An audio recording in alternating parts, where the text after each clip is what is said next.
health. Yeah, I think that one of the sad things, I mean, hunger is a sad thing, but one of the economic factors that we've seen is the point you just highlighted, and that is that the requirement for those services, the requirement to utilize a food pantry, is no longer limited to what you and I might have sat down and said were people in poverty. I think it's moved up to what you and I might have called middle class, and there are more people that fall into a wider category of economics, I think. Do you find that to be true? Absolutely, and although it is a requirement to get some of the food that we offer through because we have a federal government program also, but even those guidelines have been adjusted a little bit so that to get that federal food, only proof of SNAP benefits, which is food stamps, Yeah. SSI or SSDI, or any other assistance is required to access that federal food. But a lot of our members are just saying, show us that you live in Dracut or Methuen and you can get the food, because working families are now in need of food assistance just so that they can get through until their next maybe unemployment check comes in. Or we have people that are paying high heating bills even though it's a mild day out today. March can also be a very cold month and people still have to turn on their heat. And then there are seniors who are taking necessary medication who may need to decide whether they're going to buy food or get their next prescription. Yeah, and I'm glad you brought that up, because as we talk about how we've seen this requirement for services maybe move up that economic ladder, those two areas that you highlighted that are so critical when people need to determine whether they're going to be cold or eat. Your services have never been more critical because people have to eat. So if there's a choice there, they go cold.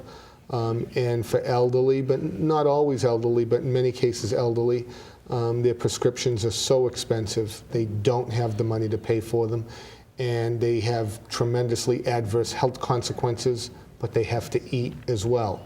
So we find them cutting their medications when they're not supposed to, or simply not buying the medications. And when people talk about, I think the fact that not many, but some people denigrate the programs, let's face it. Mm-hmm. Those are the facts on the ground, real people getting real benefit, and they're working hard.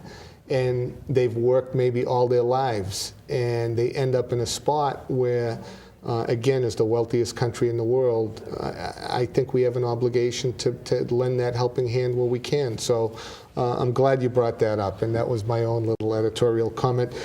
We are coming down to the end. What about your feeding programs?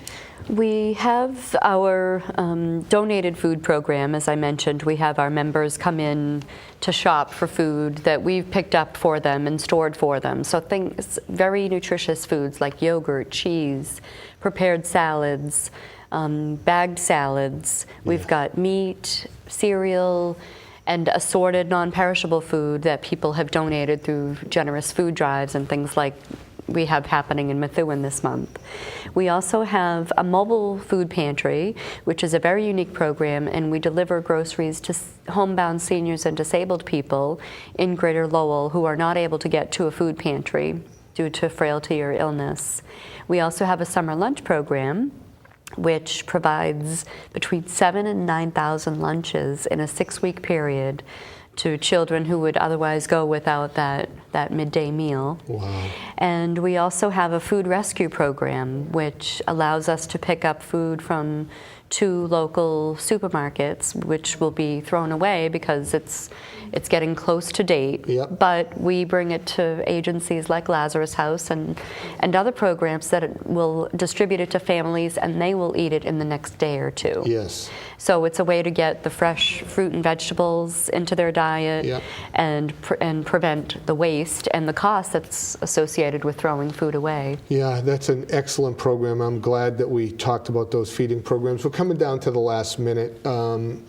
I want to first thank you for coming and give you in the last minute a chance to give your contact information.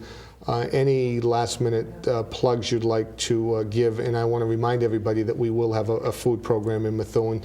So go to it. The last 30 seconds is yours. We are available by telephone at 978-454-7272 about donation opportunities, anything that people have in mind in order to raise food and funds. We're absolutely open to hearing. Yeah. We have our website, which is mvfb.org, and that has information about our 5th annual Grape Expectations wine tasting and our 17th annual golf tournament. And we also have a list of volunteer opportunities that people may be interested in participating in. And also it has a list of suggested food items for donation. Yes. So we didn't get to that, but you know what? We have that contact information. And again, for the mayor's office, 978-983-8505. Give us a call. We're going to have this on the cityofmethuen.net as well. So not only the food bank's website, but ours. Amy, I want to thank you for taking the time, and thank you for what you do, because it's never been more important.